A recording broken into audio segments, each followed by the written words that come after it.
Good morning. Good morning. Hello and good morning. Today is Friday, the 22nd. Had to check. So today is the last day of Games and Culture for this winter term, this experiment, this J term, this 3-week version of a 15-week class that we've tried to put together. Today is the last day, so that's what we're doing here today. Just a few people online so far. I'm seeing you all showing up in Discord. Good morning, Jillian. Twitch is just showing a few viewers, so people are just gradually coming online, I guess. Lotsie, Kelly, good morning. Good to see you. And Kelly, yeah. Yeah, happy Friday. And what a significant Friday this is for this class, because this is the last day that I'm going to be streaming for the class. The last day of me kind of putting content out there for you all.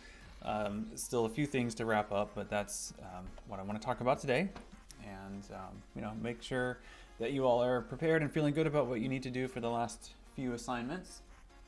If you haven't already done them, some of you are already done actually, so that's great. Some of you aren't, and that's fine too. We still have a little time, so I want to make sure you all are prepared. Let's see, what other things can I ramble about before getting started too seriously. I've been enjoying this music, by the way. Pretzel Rocks is a pretty good streaming service, it seems, and I've enjoyed discovering Chipsel's music. I follow her on Twitter, and I kind of know her work in general, but it's nice to have a really convenient way to play her music in the streams, and I think that seems like a good, seems appropriate for the class. So what else? We're going to talk about some things that I sent in an announcement today, so I'll start with that. The mysterious smell yesterday just completely disappeared. Like, it was not super strong to begin with, but it was just totally gone later, and none of us could smell it anymore. So I didn't actually end up doing any investigating, because I figured, I don't know where to look really. So hopefully it's nothing. Hopefully it was just something weird in the trash, maybe, or maybe a toy had a battery that shorted out, or I don't know. This is in my 6-year-old daughter's room, and as we were trying to figure it out, she very seriously, she told me, well, I have been farting a lot. So I don't know. I don't think that's what it was, but I thought it was funny that was her theory. But it was not probably that. Okay, so let's see. I did postpone, as Kelly just pointed out, and the due date. Due dates are nominal anyway. Like, due dates are arbitrary constructs. But I really think it will be fine if you spend the weekend working on it and submit it Sunday night. I don't really have a problem with that. So I just adjusted the due date to reflect that. I felt that way already, but I adjusted the due date to indicate that. Because I understand, like, even though I can tell you that I don't care that much about due dates, when you see it in Canvas and when you see it show up as late, I know that can be stressful. So I wanted to kind of take that out to some extent. Well, it does seem, arbitrary in the sense of they might as well be something else. But Canvas does a lot to kind of put them in your face and make you feel bad about missing them. And I don't want to do that. I just, I'm using Canvas. I can't really do otherwise. So, oh well, here we are. Cool. So, excuse me. So as you saw, I sent this announcement this morning just to kind of update you all on some instructions and other things, and provide hopefully some things that will help guide your last couple days in this class. So first of all, the schedule for today, I'm streaming right now, obviously, and my intention for the first part of the stream today is to talk about these final things, and to make sure that you, the student in this class, is prepared for completing those, that you know what to do with it, or at least you know how to approach it. And mainly I expect that I will be answering some questions, and maybe not, maybe it's all perfectly clear to you, but I'm happy to answer questions, and I think the stream might be a good way to do that. So we'll do a stream now. This may not be a very long stream, depending on how many questions you have, I guess. But then I'll give you all a break, and what I would like for you to do during that break is brainstorm some ideas for the final project. So share some ideas in your team channels. If there's, I guess, check and see. If there's no one else in your team online, just use the general channel, or jump in someone else's channel. We'll see. Like right now, there's only 2 or 3, like 2 people in, 2 red, 2 green, 1 blue showing up online on Discord. So maybe there will be more later, but Anyway, I just want you to make sure you have an audience. Like if you're going to share some ideas, make sure that there's someone in that channel online with you. So that's the basic plan for today. And yeah, let me turn down the background music here. And oh yeah, that's the first part of the plan. The other part, I do want to do one final lecture about art and video games. And it's going to be a little different as a lecture, but it's not going to be really a demo either. Like I'm going to be making an argument and presenting ideas, but hopefully I'm going to be demonstrating a lot of things as I do that.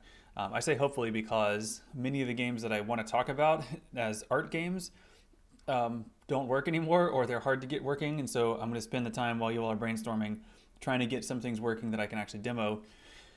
Many of these are Flash games, for example, and those take some special effort to get running. It's not impossible, but it is sometimes hard. And there's one game in particular that I wanted to show you that probably is not going to work. At least a major feature of it won't work. So maybe I can show you the rest of it, and that's good enough, or whatever. So I'm gonna have to navigate those kinds of things. But ultimately, what I will do, instead of giving you slides for the afternoon's lecture, it'll probably just be a Canvas page with a list of links, so you can try some things out if you want to. Yeah, it's a shame about Flash games, and I think there are some good efforts underway to try to preserve those, but it's going to be a drag. It's going to be a challenge for a while. There's the Ruffle RS library that some people have found useful. I have tried it and it doesn't always work. I mean, it's a project in development, so I'm not like faulting the developers. It's just for certain kinds of things that you do in Flash, it doesn't have a way of doing that yet. And the main thing is one thing that I know will be a challenge would be whenever you have a Flash file that references other Flash files and needs to pull them in, like handling that path structure might be tricky. Other kinds of embedded media might be tricky. The one kind of I hesitate to say noteworthy, but the one Flash work that I produced that took some significant effort does not really work in Ruffle.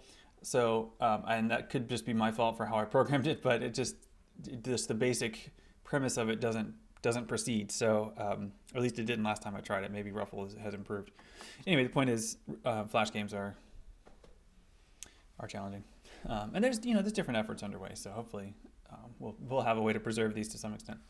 All right, so let's talk, or let me talk about some things, and what I intend to do really is just work through the things that I wrote up like yesterday and today, just to kind of help you get ready for these things, and I can try to explain them. First of all, the third weekly reflection. I think I saw that maybe everyone, but several of you certainly have submitted week one's reflection now, so that's good. Thank you for doing that. I will take a look at those. Hopefully you're also working on week two if you haven't yet. And then now week 3 is ending. So I've got a similar set of questions. And these are bullet points. These are questions that are meant to be kind of open-ended, but also reference the topics that we covered. So my hope is that you will use some of the ideas that you picked up in the lectures to answer these questions and kind of summarize what happened or what you learned on those days there. And as I've been saying, these do sort of function like exams in that, not in the sense of me grading them, but in the sense of like you having a chance to show me what you're learning. And so if you're learning these things, that's great. Put them in here. If you're struggling with it a bit, hopefully I can see that and offer clarification. So that's that's why this is important. So please do that. And you all should know the drill by now for those. Okay, so let's turn then to the two big things that you're probably wondering about are the final project and the final grade rationale. These are separate things. So let me talk first about the final project. The description you see here is, of course, fairly open-ended and probably seems kind of vague. Partly that's because, I want to give you lots of options. Like I want you to explore things that I don't know, and so I can't really tell you what to do for that. I want you to discover it through your own interest and your own background, maybe, or whatever you bring to this project. If I dictate the thing for you to do, then you're just doing my idea, not doing your idea, and I want to see your ideas. So that's why I leave it open-ended. That said, that can be a pretty intimidating prospect, especially over a couple days. Normally in a 15-week semester, we would spend a few weeks on this project. Like you would come up with an idea and then kind of propose it, and then I would give you feedback on the proposal, and then we'd kind of work together to figure out a good way to do it independently, kind of like we do for the Applied Digital Studies big project if you've taken that class. Obviously, we don't have that time now, so I'm doing a little bit more than I usually do to direct you in this, and I'll show you what I've put together for that. But basically the idea is that you are coming up with a clear question that you can answer or at least explore in the course of a project. And the nature of that exploration or answer can be different, and those differences have to do with the genre of the type of thing you're producing, but it should offer a reasonable, thoughtful engagement and exploration with that question. It doesn't mean you have to answer definitively or that you have to create an experiment that proves something. If you can try to do that, and that's great, but even trying and then failing to prove what you hoped to prove can still be really interesting to talk about. So lots of ways you can find success in this kind of project. I want to make that clear, hopefully, if nothing else.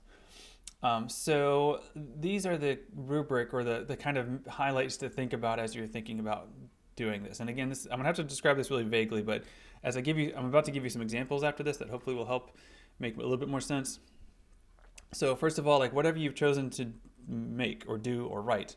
So if that's a research essay, a game design, an actual working game, a personal narrative, a video essay, whatever that is, I want to see it executed relatively well, right? So this is something that, that's not necessarily like you're not making a AAA game, you're not making a professional quality commercial or something like that, but you're doing your best and you're paying attention to how that kind of thing is supposed to work, and that means if you're writing an essay, the essay genre usually has evidence in it, and that evidence is usually primary and secondary text. So it's examples from the thing you're studying and scholarship from people who have given you ideas that you think are helpful to explain your point. And so that's the kind of thing I would expect in terms of executing the craft of the essay. That's again, I got kind of into an example there, but that's hopefully suited me. It just needs to be done well. The theme just needs to be sort of relevant to something related to games, something related to video games. And, as narrow as I often will try to help students narrow down their topic. So it's okay to start with a general topic like morality in video games, but I would probably help you or encourage you to narrow that down more into a specific game, maybe a game genre, but if you can be very specific about a particular game, that usually helps. It's easier to write, I think, if you can get a more specific theme or question. So that's usually what I encourage people to do.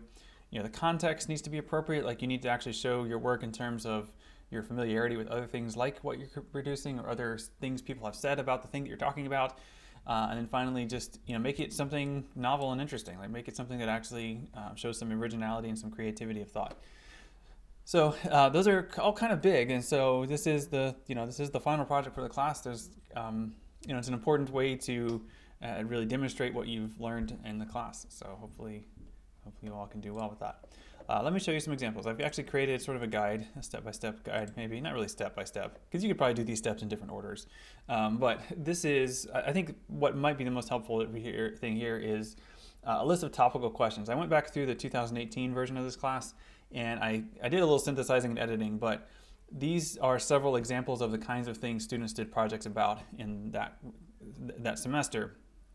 Some of them were fairly straightforward experiments in game mechanics.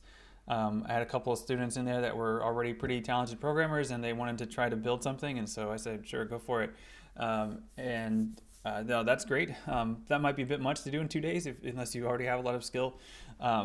But that's the kind of thing they do. So they were interested in looking into different kinds of movement mechanics, basically, besides running and jumping.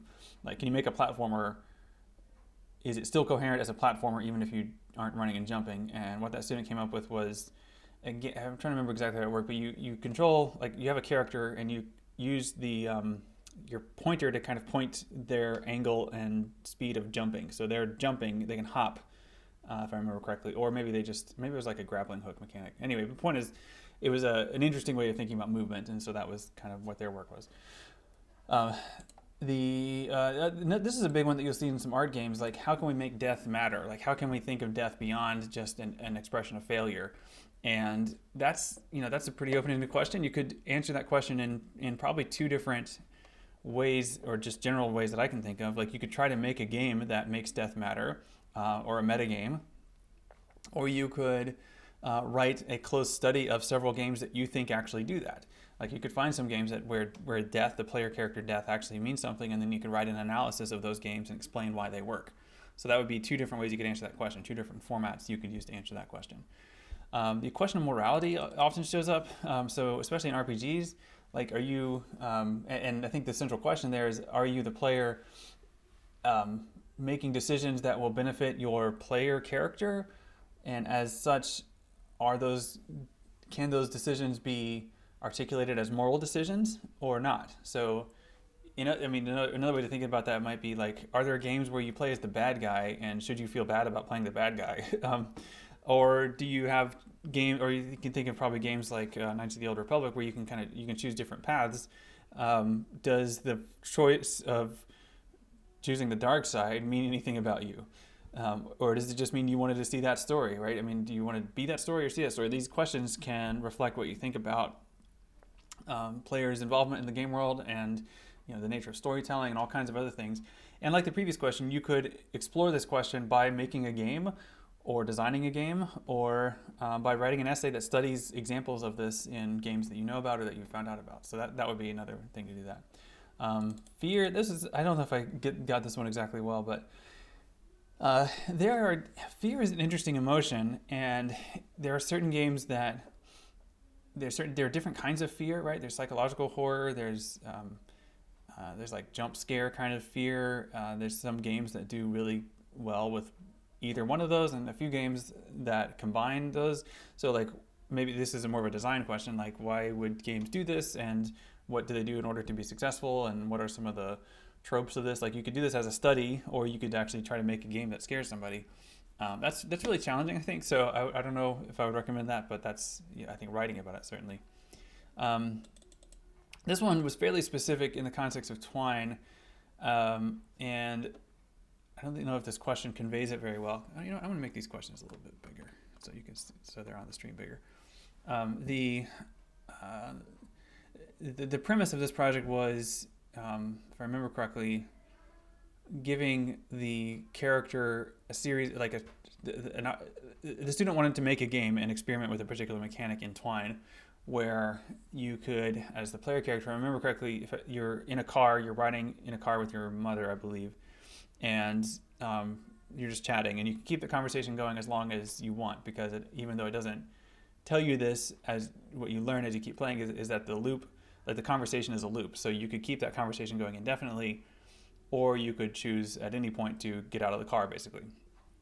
And it becomes a meditation on kind of what it means to spend time with someone, and what it means to spend time with a particular moment in a video game. And so it raises all these questions about time and gameplay and mechanics, and also hidden choices and hidden loops. These are things, false choices and hidden loops is a strategy you can employ in Twine games, and so that's what they were kind of experimenting with there. Pretty interesting.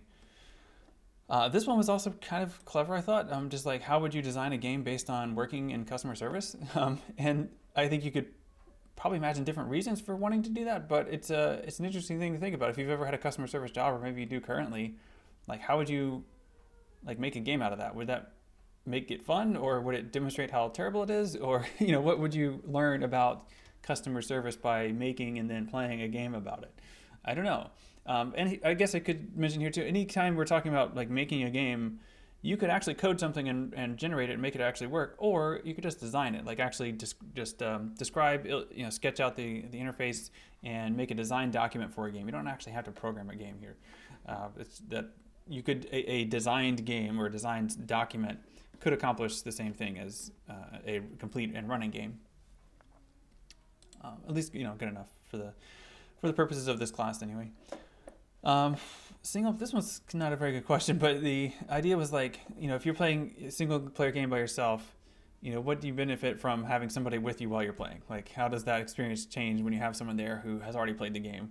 And this was actually 2 students, and they took turns playing Undertale and basically coaching each other through the experience, and then talking about what they learned from each other, and it was pretty interesting set of narratives.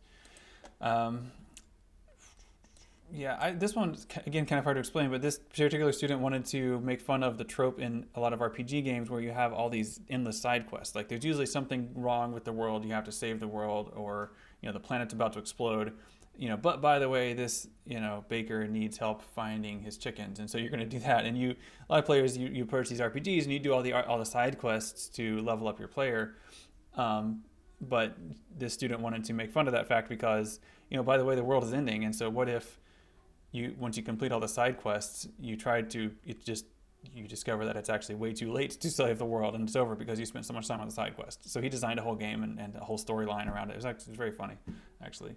Around that. Again, it was an RPG game design. It wasn't an actual playable game, but you could kind of imagine how it would go. This was interesting. This was a paper, but this was a student who wrote about wearable technology. So that could include things like Fitbits.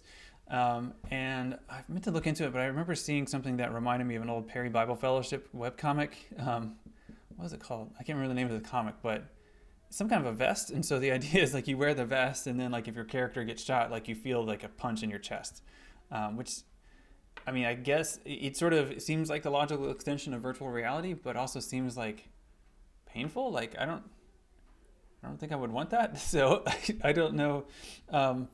I don't know exactly the appeal other than this illusion of immersion, but I don't really play games to forget that I exist in the real world. Like I don't think escapism actually works that way in video games.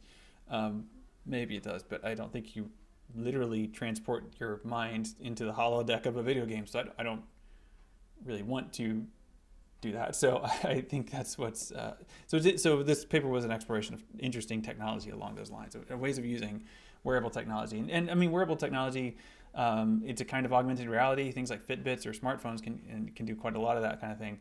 Like this class is we were, was Pokemon Go out there? I can't figure when Pokemon Go started, but that's an example of using wearable technology like your phone, or they probably still have those watches that can synchronize with your phone. You can play Pokemon Go on the watch.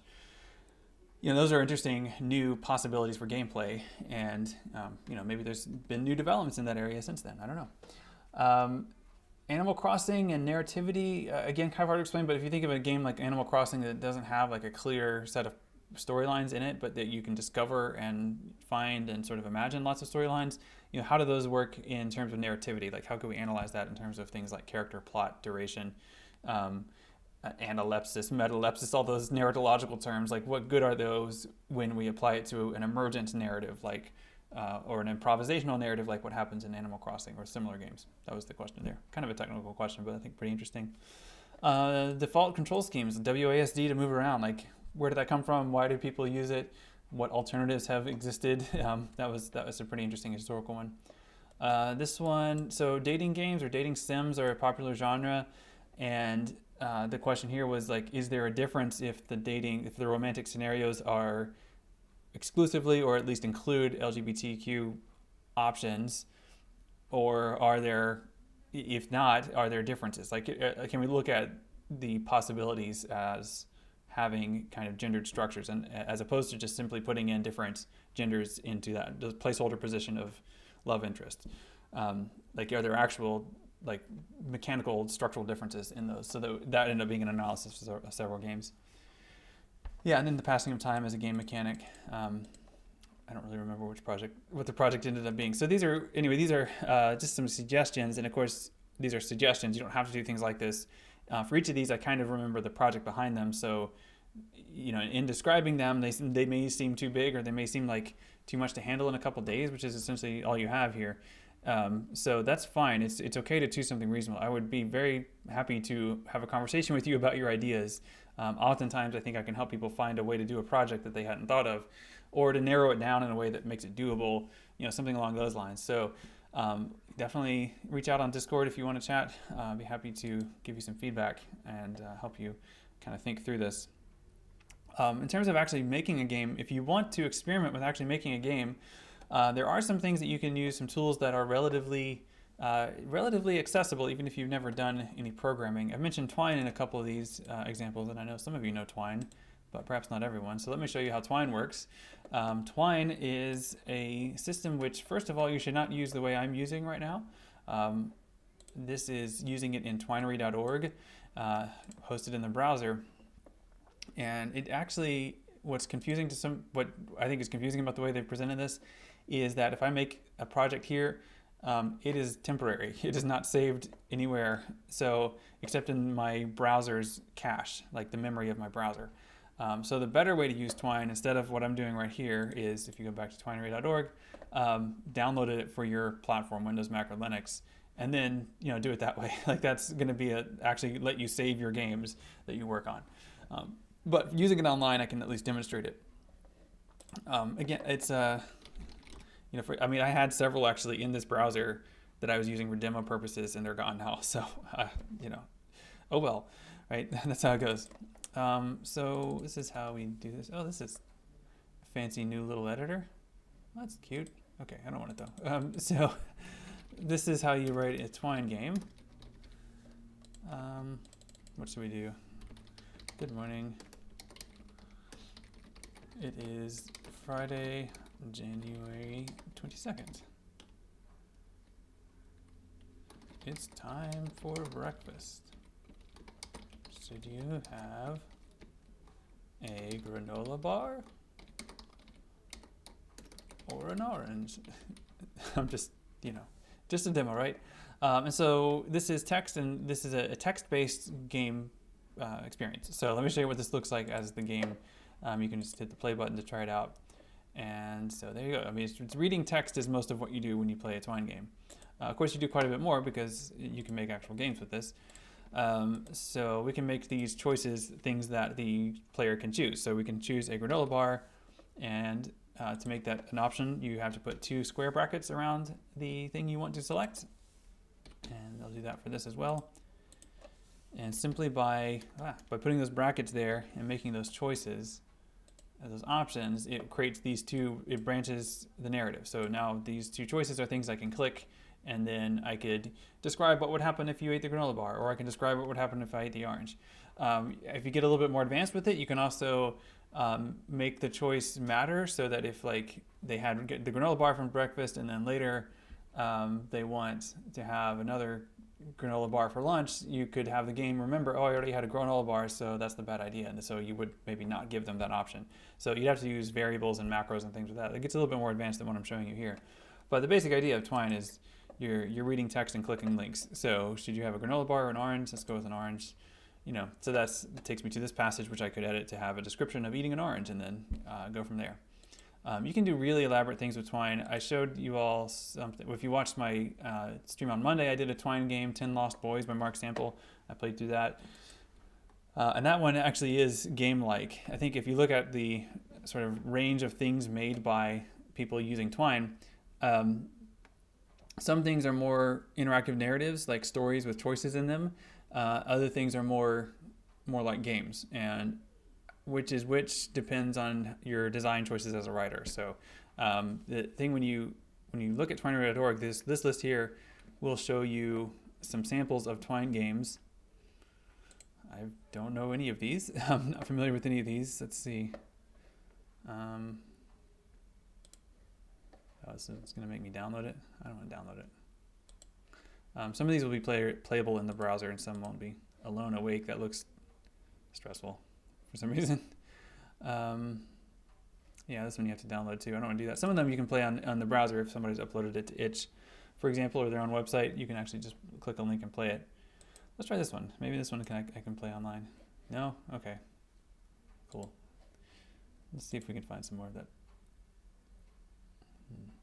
The Amazing Choice Adventure. Yeah, these are older. The older ones are going to have a harder time playing online. I want to see if I can find at least one that's like modern enough. Oh yeah, Crystal Warrior Kesha. I'm pretty sure you can play this one online. Yeah, good. So, so this is created by Porpentine. Porpentine is a prolific creator of Twine games and often does really interesting work. That's actually I was going to talk about later today in the lecture. It's often really glitchy looking and sometimes ugly on purpose, and sometimes you might find it really offensive. I don't know. I don't remember this one, so... Oh no, it's offline. Man, I'm having a hard time finding things to show you all. But I'll just... Okay, trust me that this game exists. But Porpentine has moved her website, so I will have to look for it later. It doesn't matter. Okay, so Twine games. Twine is fun. Twine is great.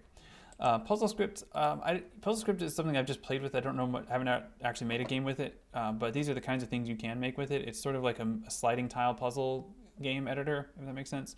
But it's got a tutorial. So when you make a game, it just drops you into the editor and then gets you started. And in fact, this is a tutorial. you're writing the code here on the left, and then you run it, and then you see what it looks like. So yeah, then you can play it up here. So this is the game on the top right panel, and then over here on the left, this is the code that produces that game. And it can be pretty minimal, but you can also see kind of how it works, hopefully. Like the graphics are all these text blocks, and so that controls what the background looks like, the grass sort of color. The main character is right here, and you pick different colors, and then you assign numbers for those colors, and then you make the sprite. So pretty intuitive. Well, I don't know if intuitive is the right word, but once you figure it out, I think it's very clear how it works, and pretty fun to actually start making things with. Sploder I have not actually used, but some students have, and they've been successful with it. It's a drag and drop kind of editor, I believe, so you can make, oh, you know what?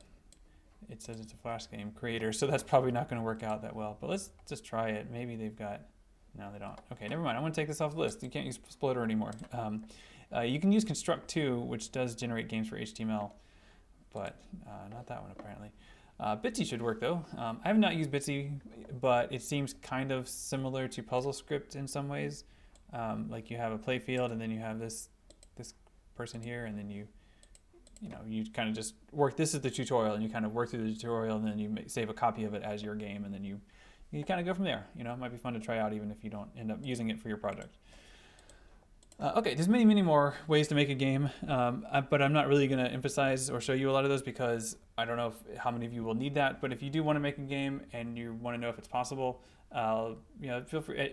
Let me know, and I might be able to think of a platform that would work for you, depending on the kind of thing you want to do. I know the most about Twine among all these options, so check that out, I guess. All right, so looking at the rest of the tutorial here, I guess I can keep it this big. Just bear in mind a few things, like whatever you choose, I want you to try to execute it competently. So if you're going to make a game, make sure it's playable, right? If you're going to do an essay, make sure it's visible and accessible. Make sure it's edited competently, the audio can be heard, that kind of thing. Make sure it works. You could also do a web page, right? If you want to do blend different media into a web page. Like if you have a domain, you could put some content there. If you have, or you just want to make a blog, you can do something like on medium.com, or lots of different ways you can put content online. If you just want to write an essay and turn it in, that's totally fine too. I'm just thinking about those. If you wanted to do a text essay, which I imagine many of you will, and that's great.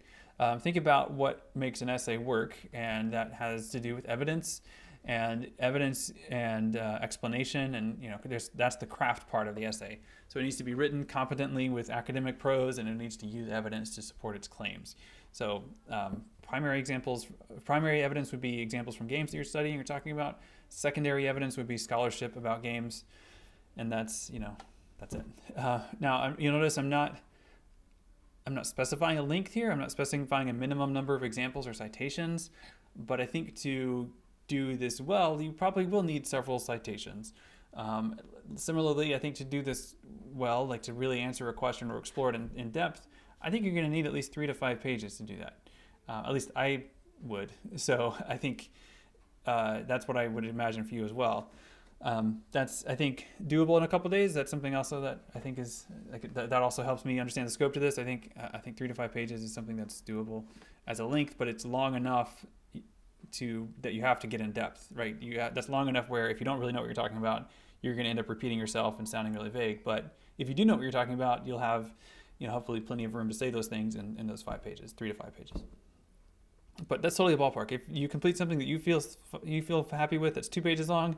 If you complete something that you needed 9 pages to say it, I'm fine. That's all good as far as I'm concerned. It just needs to be long enough, and that's all I say. Long enough to do what you need to do. Okay, do you have any questions about the final project? I also want to talk about the final rationale and final grade rationale thing, but let me see. I'm going to go back. Okay, I do see questions now. So let me go back. Let me link to it, but it's in Canvas. It's linked from the announcement page. I think that's the only place that you can get it, unless you go to all the pages list. Here's the page I'm looking at now. So I'm putting that in Discord. Let me go back, look at the other questions. So yeah, Kelly, if you want to look at the Animal Crossing thing, then yeah, by all means. But yes, they are hopefully interesting ideas.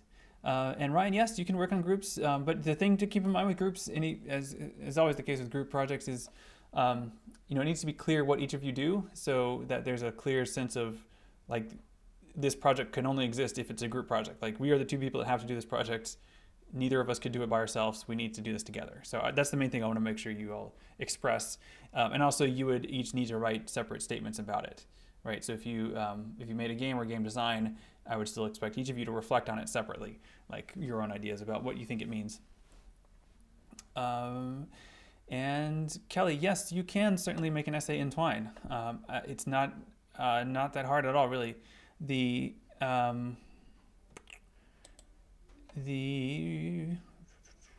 Where's my Twine? Yeah, I mean, it's text-based. So sometimes what people will do is, where's my Twine editor? Maybe I don't have it up anymore. The Twine editor is gone, but you can do it. Okay, why does now it has all these games that I've had in it? They're showing up now. That's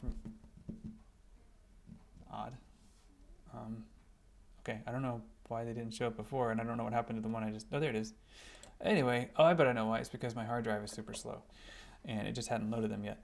Okay, so this is, it's text. So you can write an essay here, and then what some people do is they'll write their, a paragraph, let's say, and then have an image next to it, and then they'll have a citation, and the citation could actually be a link. And so it could be a link to something on a different website, or it could be a link to the full citation. There's different ways you can do that within Twine, and that can be a pretty interesting way to make an essay interactive and visual. You can also organize the topics in a way that the user could explore at following their own interests, right? I mean, an essay in traditional form has a kind of syllogistic structure, so it's kind of like points.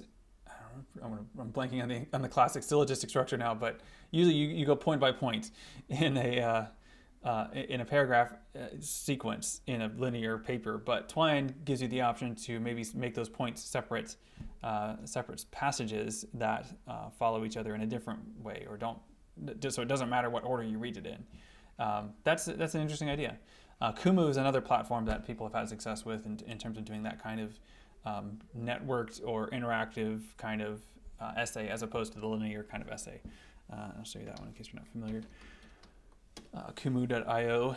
This is a pretty cool project, or a pretty cool thing. I don't know if I don't want to log in because it takes a minute to load the editor, but maybe we can look at one that actually already exists. Oh, neat. Okay. I'm just looking at, this is the gallery.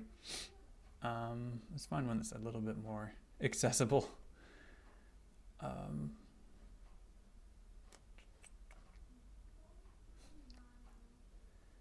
These are all fairly, okay, this one's a bit easier to understand. Some of these are fairly wonky, but this one I think makes a little bit of sense. And this has to do with, like, you remember the Ice Bucket Challenge for ALS, raising money for ALS? This is a map of who challenged who for following Bill Gates. And so you can kind of see how people are connected. And then you can click on any individual here. You can read about them, and you have the video embedded of them doing the ice bucket thing. And then you can kind of click out around there. And you can see how these have different sizes. And I think in this case, I don't know, I think the sizes might be scaled based on how many views their videos got. I'm not totally sure, but there's different options like that. And Kumu is a really flexible platform. You can do really fascinating things with it. Oh, it looks like you can actually filter by what kinds of person they are too. That's cool. Okay, so that's an example of Kumu. Kumu can be pretty fun, so it just takes some practice, like anything else. All right, any other questions? Oh, Jack is asking, what is Twine? Yeah, I just showed, this was Twine, Jack, so hopefully that makes sense. I don't know if you came in late, but this is the editor where you can make things linked, and so you put square brackets around your text, and then it becomes a clickable link when you play the game, but also in the editor, which is what I'm looking at here, it pops out this new text area where I can write. Oh, this is actually a different demo story, but it has the same name. So yeah, so this is not the one I made a few minutes ago. So this is like, you go in the backyard, you're in Daniel's backyard looking for him. He could be in the front yard or maybe the shed. And so these are two different places you could think of as looking. And I typed the square brackets on either side of them. Hopefully you can see that well enough on the stream.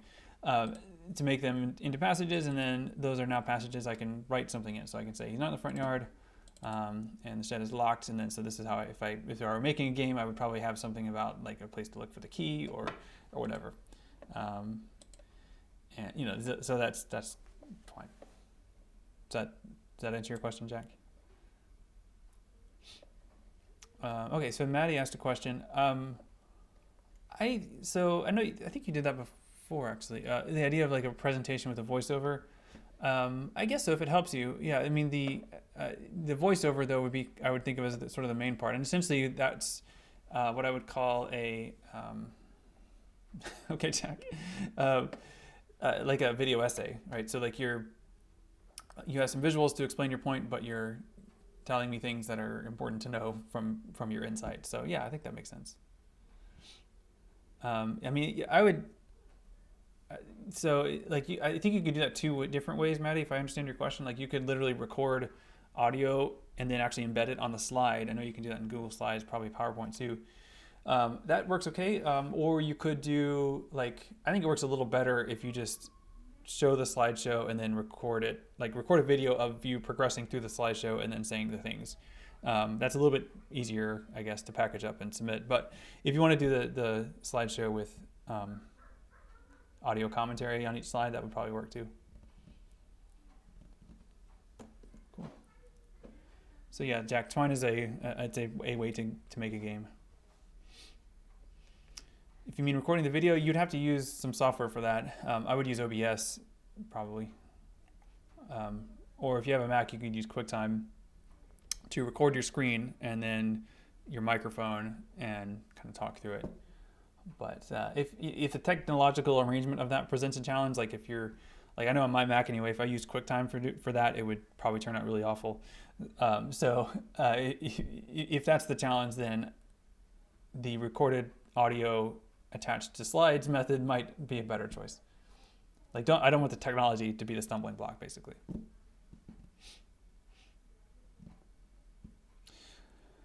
Okay, so if you think of another question about the final project, you can still write it in here. I do want to talk about one more thing and then take a break. So let me show you this. This is, and I'm going to turn off Discord for a minute, so I will get back to you if you do pose a question. Let me see. That's the final project page. That's week 3. I've got it super zoomed in, so it looks kind of strange. Yeah, so the final grade rationale. So this is going to be the final thing you do. I recommend doing this after the final project because hopefully you can talk about how your final project turned out. It's kind of long the way I've written this because I wanted to be thorough.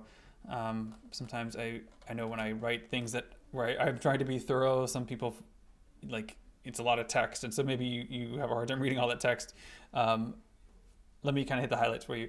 So in this class, the grades I've given you so far and that I will continue to give you until this final one is all minimalist. So check, check plus, check minus. In addition, points have not existed. So it's not the case that certain assignments are worth a certain number of points, and by performing a certain way on a certain assignment, you get a certain number of points that you add up, and then that indicates how good of a student you are and what grade you get at the end. I feel like it's just it's something we take for granted. But it's something that's built into education that has really nothing to do with learning or an education.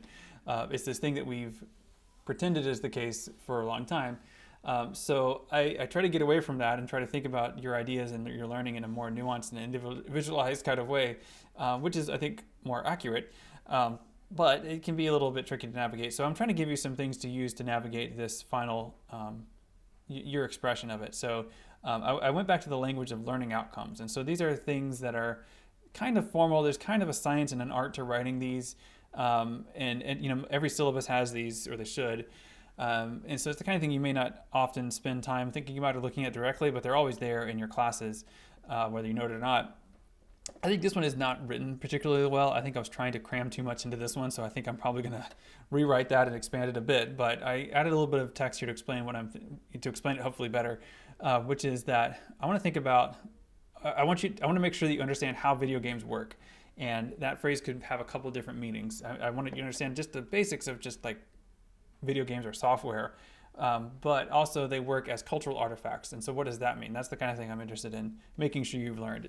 So when I say they work as cultural artifacts, I think video games, and hopefully you've been convinced of this as well by taking this class, have ideas in them. I think they can be understood as containers of values, as artifacts of our culture that represent the things that our culture places value on.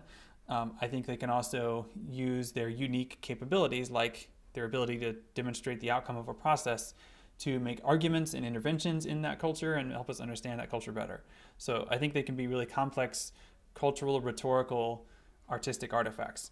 And that's the thing that I hope you have learned as well through the stuff that we've done in the class in different ways and for different reasons, but that's the big kind of thing we're shooting for. I also think understanding the history of games is important to help appreciate how that works and has worked over time.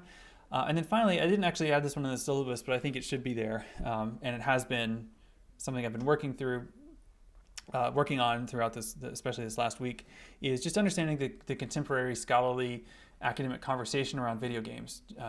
I think it's one thing to approach games and take them seriously, but I think you do a disservice to yourself if you don't look at what's already out there, if you don't build on what's already been done. And I want to make sure you know a little bit about what's already been done so you can navigate that conversation. So, you understand that you're not the first person to ever write something about Doom. Like, that's something that has been written on quite a bit. So what have other people said, and how can you contribute something to that conversation? And I think that's the kind of thing that really should be in every class, but that's something that I didn't spell out on the syllabus, but I do think I have taught, or I've tried to teach through this class. So I think I've designed the class so that hopefully all three of these learning outcomes are evident in the work that you've done and the things that you've watched and the things you've read and the activities you've completed. That's my hope anyway. That's my intention. That's the way I've designed it. I believe it's there. That's my my belief right now. Whether or not you've learned those things has to do with whether or not I have actually put these things out there, and also whether or not you've actually done those things and whether you've completed the work and you've completed the learning rather. So your discussion here, the thing I expect to see in these rationales is your explanation of how well you think you've learned this material, how well you've accomplished the goals spelled out in the learning outcomes. So I want to put this on you. Like, I want you to take responsibility for this and take charge of expressing your own learning, because a lot of this has to do with thinking about where you are now versus where you were 3 weeks ago. So and you all had different starting points in terms of experience and background and interest in video games. So in terms of developing that knowledge, it has to do with that, that starting point, and in terms of where you ended up right now. So that's why I'm still, even as I express this, kind of avoiding the language of like a test, like you need to know X, Y, Z in order to really have learned something. I really want to hear you say what you learned that you didn't know before. So this is a really just a broad way of thinking about the rubric, but oftentimes in educational context, assessment context, that's what we're talking about here. This is a way of thinking about achievement with respect to an outcome. This is the mapping of this to A, B, C, D is not typical. You don't normally do that, but I think it might be helpful for you as you're looking for language and levels and comparisons. But usually the 4-point rubric helps you think about the tasks that are associated with an outcome. And so I think this also does make sense in terms of the letter grade. So with each of those, can you describe yourself as exceeding expectations, meeting expectations, needing improvements, or below expectations?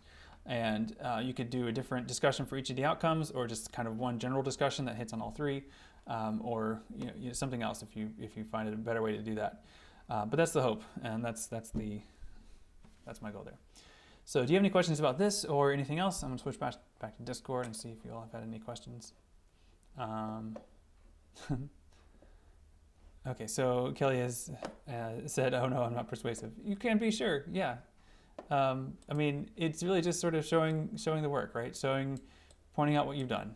And I guess persuasion.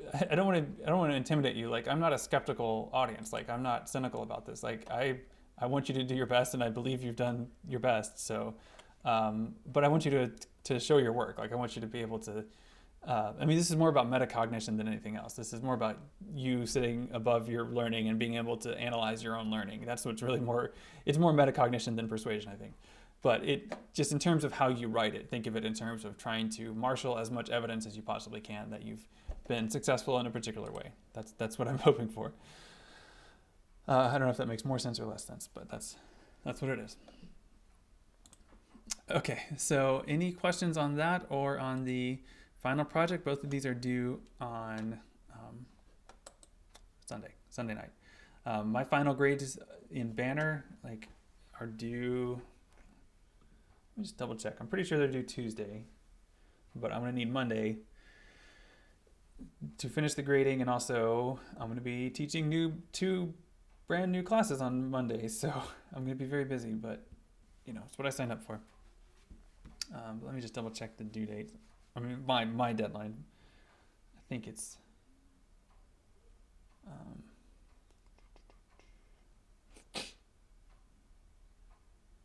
think it's Tuesday. Okay, yeah, it is due Tuesday at 10 a.m. I have to get it all in Banner. So.